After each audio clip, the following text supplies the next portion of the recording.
So I want to start, sort of rewind the clock and what led you to this work, because you grew up in Ireland. Age 9, you came to the U.S. You actually, I had read that you had ambitions to be a sports broadcaster, a little bit different than what you're doing now.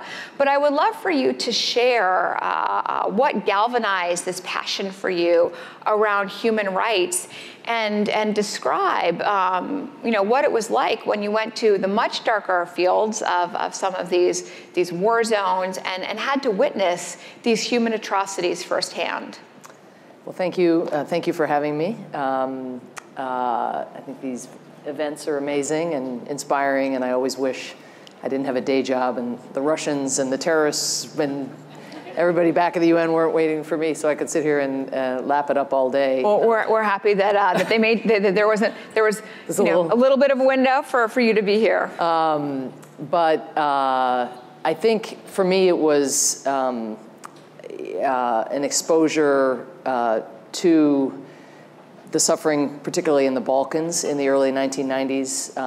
I had been an immigrant to this country, had grown up on the idea of never again, which was a relatively late phenomenon here, teaching that in our school books, having memorials across the country, really only started in the 80s. But as I was in high school and in college, it was a movement, rightly, that was getting a lot of attention to remember and to learn. And then I opened up the newspaper in the early 1990s, and there were images out of the Balkans of emaciated men behind barbed wire in Europe.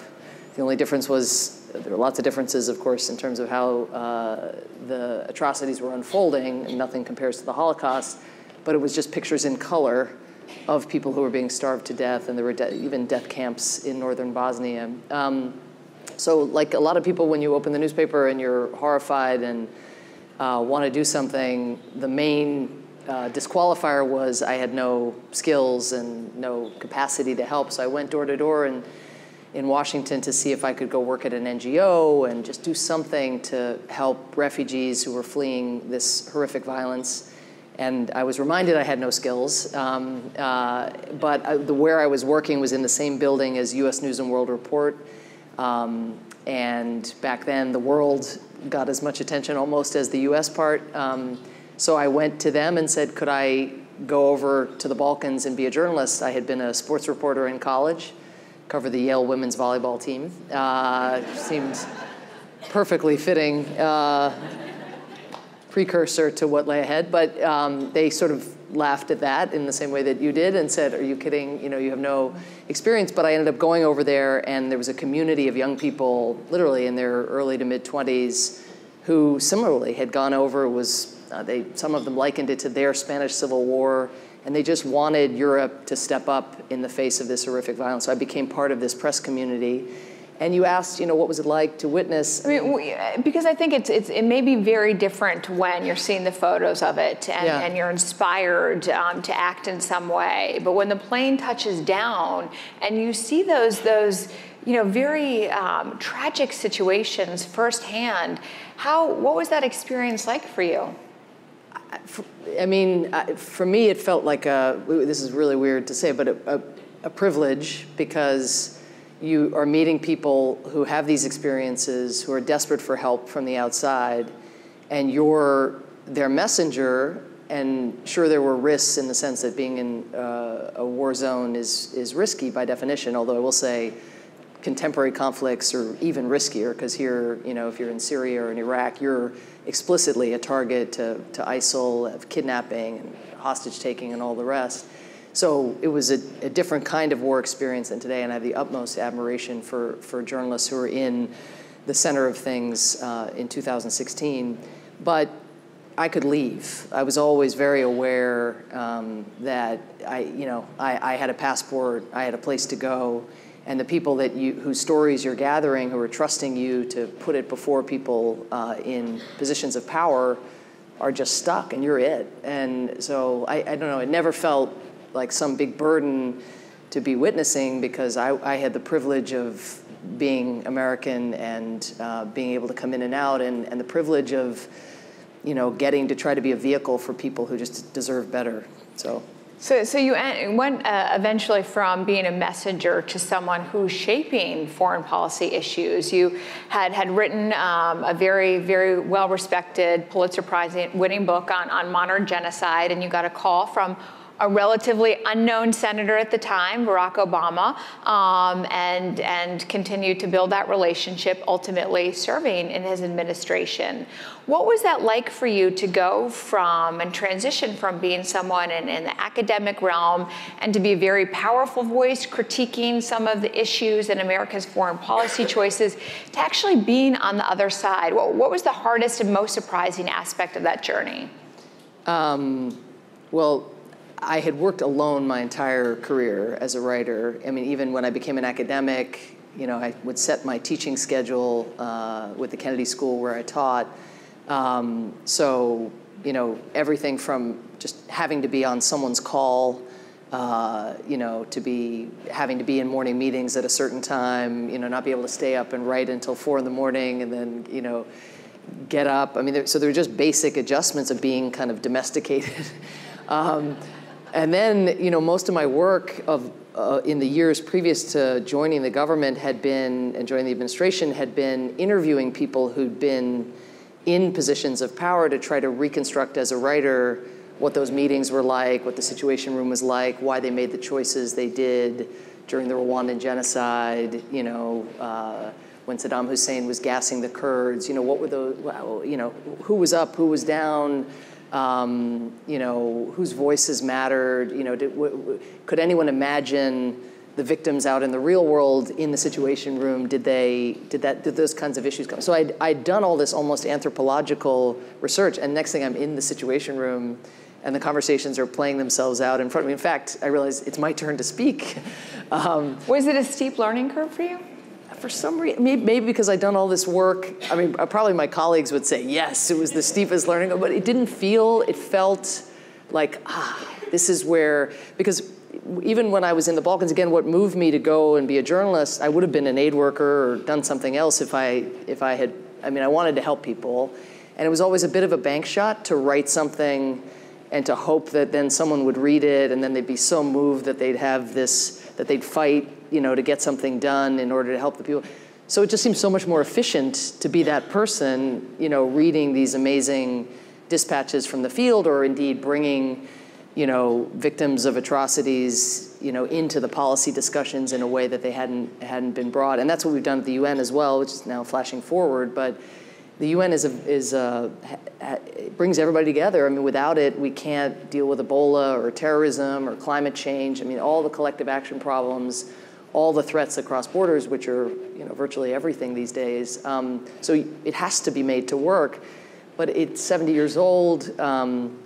It's tired. It's acquired a lot of bad habits, and all that seems to often it feels like only new bad habits get added, and old bad habits don't get taken away because people get used to doing things a certain way.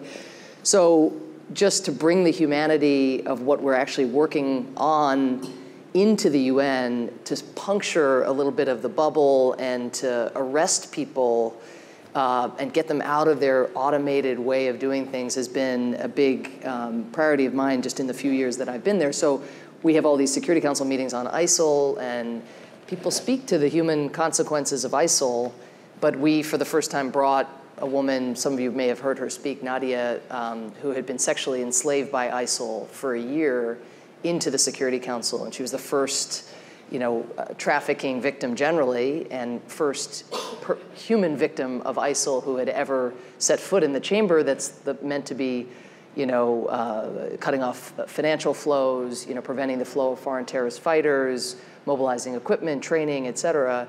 And suddenly there was a voice and a monument to why you can never be business as usual when the stakes are this high. So that humanization is something I think I take from my journalistic days of trying to cross these divides, whether it's the antiseptic, bureaucratic divide between being in these institutions and then the real people, or just the transatlantic divide of wanting to get people in this country to feel not only empathy, but also empowered, to have a role in doing something about some of these things that are happening around the world. I mean, it seems like there are so many things happening around the world, right, in terms of threats and causes for concern and new parties emerging and the implications for many populations and people being displaced. With this sort of range of threats and causes, do you ever fear in your role that people develop a compassion fatigue, that we just sort of say, oh, there's another set of refugees, or an inability to then garner the attention and resources and focus that you need to be effective in your work? No question. I mean, we're living it, to have more than 60 million people displaced in 2016, more than at any time since World War II, to have so many of those displaced have come out of conflicts that don't appear to be on the verge of ending, overnight at least. I mean, we're working as energetically and relentlessly as we can on Syria, for instance, which has produced, more than 10 million displaced people, including the 5 million who've crossed borders. But even just over the last year, all of us remember the picture of Alia Kurdi on the beach, little boy, and parents and non-parents alike. There was nothing like that image. Except that 6 weeks later, in the same newspapers, you had a picture of 5 children splayed, across the beach, and no one knows the names of those 5 kids. I mean, so I just think even on that issue, where it was a relief that there was a power to shock and to galvanize, and a lot of the organizations in this country that try to help refugees who are coming to the United States to get resettled experienced huge surges in donations and other things in the wake of that image. But then even on kids who are completely innocent in all of this, there's another sad image out of the Syria flight. So our job is to not let that happen, and ourselves not to experience that. There is more conflict in more places, even though we don't have the existential threat that some of us, grew up with. It is each one of these conflicts entails families like ours who, one day were sending their kids to school and, having weddings out in the open and not fearing for their lives or their livelihoods. And the next thing, something changes overnight. And so you just have to remember, what would it like to be that person? What would you want the rules of the road to be outside? And how would you want people to process what is happening? But it's very hard to keep people focused in a sustained way and generate the resources and the high level attention across so many crises. So how would you describe, the range of threats that we're facing today? Because sort of sitting on this side of the table, it sometimes feels like we're living in the middle of a global meltdown, that this is one of the most tenuous, dangerous, and often scary moments, at least in the history that we can recall. You having studied this for a long time and been in this position for a long time, understand the complexities and the dynamics behind it. How should we be thinking, and how do you think about the hotbeds that are popping up in the world today?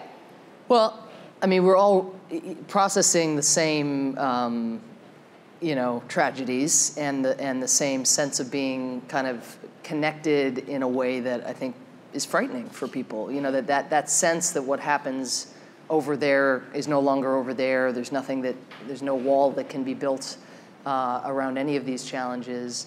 So that's kind of, I think a true feature of 21st century threats, no question. I mean, Ebola was scary to Americans because Ebola very easily could have come and in a way, that could have been like a contagion in much the same way it was in West Africa.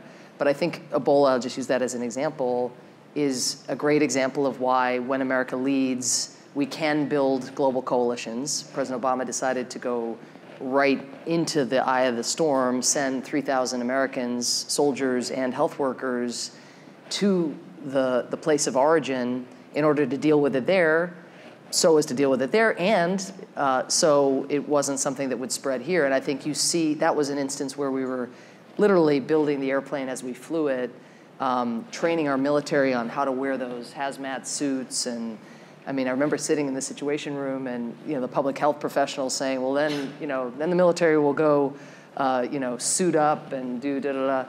And you could just see, our defense leadership saying, suit up? Like, what? Those aren't the suits we were raised on.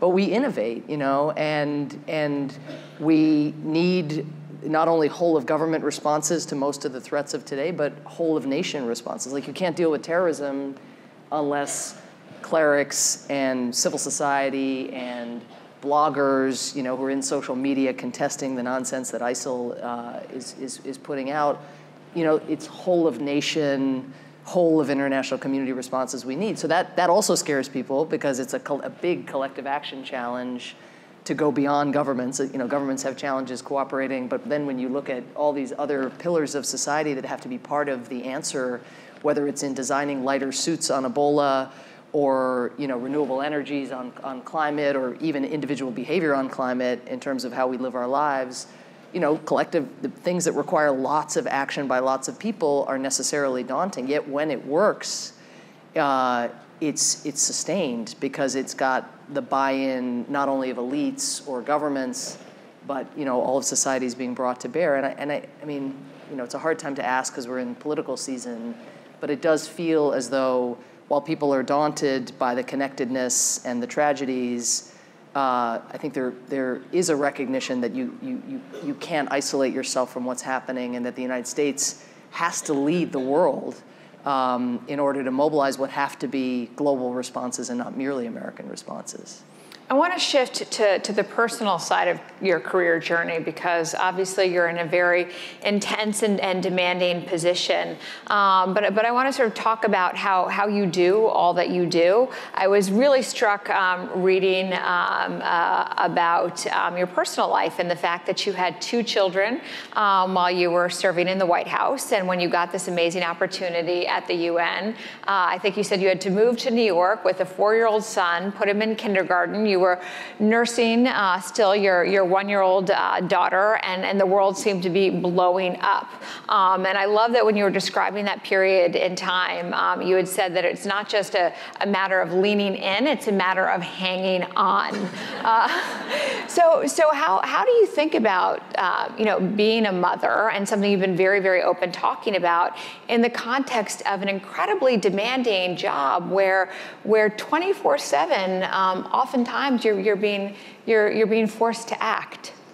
Well, I'm glad I'm out of the nursing phase, because the multitasking in my first months in the job, which again coincided with, as you say, nursing my still relative newborn, and then Bashar al-Assad decided to use chemical weapons in a very grotesque way. Many of you remember 1,500 people killed in August of 2013. I had just arrived in my job, but your child isn't following the news, and isn't exactly sensitive to the demands. And so I had my son, who was older, not old, but older, kind of needing more attention, because like any parent, that's just, transitions are hard.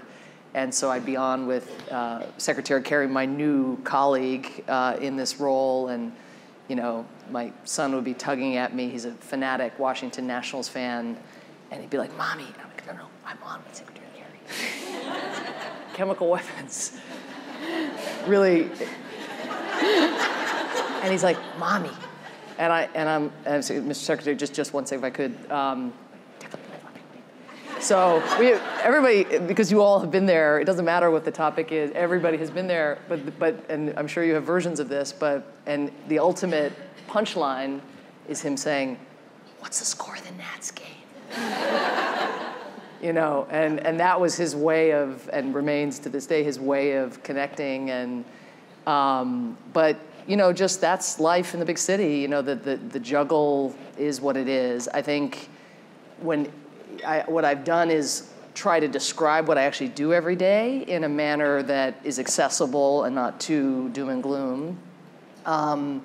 And whatever we're doing at home, I try to relate back. How do you relate back, though, when you're dealing with these world threats? How do you relate back to a young child? I was thinking this morning about this because I take my son to school every morning or try when I'm in town, and we've been reading Harry Potter together. He's now just turned 7, and we have this running conversation about who in the UN is Voldemort. And it changes, from week to week. Who was it today? No, what Speak into the microphone. What happens in the armored vehicle with your 7-year-old son on the way to school stays in the armored vehicle. And we used to, he was into I don't know if you know these British books called the Mr. Men. So they like Mr. Greedy, Mr. Happy, Mr. Tall, Mr. Tickle, Mr. Grumpy, Mr. Mean. And so we had, also. So those are the code names for the world leaders. Which was fine until Mr. Mean. I want to know Mr. Mean and Mr. Until Grumpy. I've learned enough. Diplomacy was not the first reason I was put in this job. But I'm getting better at it, so I'm going to refrain from. But it only gets awkward when you've done it and it's in like the cone with your child, and then we have all these receptions and parties and events at our apartment at my son's home, and then he'll be like, and sort of, is that him? But he loves. I mean, I could go on forever, as every parent can. But he loves animals, and so I'll give you one example that's concrete. He's very focused on the question of succession in Zimbabwe. So by succession, I mean there's an aging leader named Robert Mugabe, who has been president forever since the birth of the country, and is extremely abusive to his people, and has ruined the economy, and people are experiencing drought. My son's interest in human rights in Zimbabwe is not yet what I hope it will become, but his interest in the elephants in Zimbabwe is probably at its high water mark. So he asked me, he hasn't done it in the last few weeks, but he asked me roughly monthly, what's happening in Zimbabwe with Mugabe, because he wants to know when we're going to be able to do the safari, and he understands. So, that as long as the doom and gloom stays a little bit at bay, which sometimes is a little challenging given what he sometimes overhears, I think it's only for the good, and these things can be made accessible, I think, for young people, and I just hope he becomes somebody who's invested in making things a bit better. As you think back to your career, I often talk to leaders who cite some of their setbacks or challenges as often the most formative experiences in propelling them forward. When were you tested most as a leader, and how did it shape you today? When was I tested most? I mean, or biggest setback or misstep that. Well, I think I will say that having written about mass atrocities and the American response to them from the outside and over so many years as an advocate, and then to be, as you said earlier, in a position of influence at the table on Syria is a daily challenge, because it's the worst case of mass atrocity. It's a civil war, but it's fundamentally, if you're a family living in Syria, what you're experiencing is just brutal, naked aggression by the regime using chemical weapons, barrel bombs, systematic torture. Then ISIL comes along, and all of the tactics we know about ISIL. So I think that the biggest challenge is just to not self-flagellate, but be constructive and be constantly meeting with people on the outside and thinking, what more can we do? Do you ever despair? Do you ever sort of say to yourself, I don't know how we're going to navigate through this? Well, I know this is what makes it so tragic, and one's irritation with the political leadership in whatever the country, in this case Syria, the people who run that country. This war is going to end. The only question is how many innocent people have been killed, how many kids are washed up on the beach. Just end this thing. Get where you're going to get, And so I don't despair that we won't, that the day won't come where people can go to Syria and where people get to go back to their homes. And even I don't despair on the question of whether there will be justice for the leading perpetrators. History, the arc is long, but you see where I cut my teeth in the Balkans, the leadership there used to strut around, and they were so, they felt such impunity in terms of what they were doing, shelling Sarajevo, the place the Olympics had happened, and I reported on that. If you'd asked me then, would these guys ever be behind bars? I'd have said, no way. I mean, they're like, the cat ate the canary kind of self-confidence. And Radovan Karadzic, the political leader who was the embodiment of that sense of impunity, was just sentenced and convicted in The Hague. That will happen. It just, one wants to compress desperately the time because the families are just families who want to go about their business. And it's easy to sort of say, oh, it's a civil war. But it's, men with guns and a lot of people caught in between. Well, as we wrap up, you've become such a role model and such a rock star on many college campuses and with young people, given your extraordinary human rights work. So if you're sort of looking at young women who are just starting out now and thinking about yourself 20, 30 years ago, what would be the one piece of advice that you would have liked to have known at that age that you think can help some young women who are now just starting their careers? I have two. I'll give you two, if that's okay. There's this great expression: never compare your insides to somebody else's outsides. Some of you may have heard, and I think, even seeing the confidence of young people who work on my team, and the real answer to your question earlier about how do I juggle is I have the most amazing team, including of these amazing young women professionals, some of whom are here right now.